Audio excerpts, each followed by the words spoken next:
I don't support what's going on.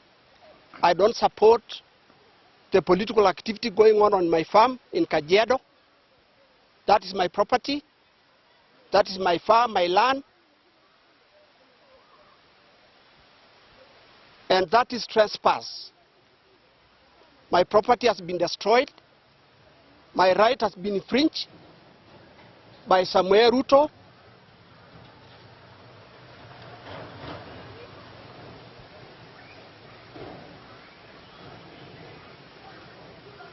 As a citizen of Kenya. For somebody trespassing on other people's property without their authority.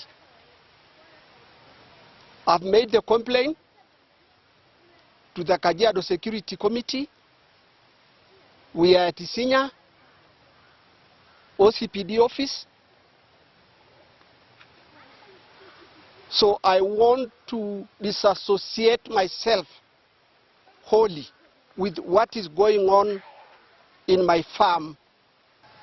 Ingekuwaje kama ningeenda kwake Karen mahali anaishi na bibi yake? Ama huko Eldoret mahali anaishi. Anasikiaje watu wanaenda kwake na hajaulizwa na mtu yoyote, na hajapeana ruhusa yake, hajaulizwa.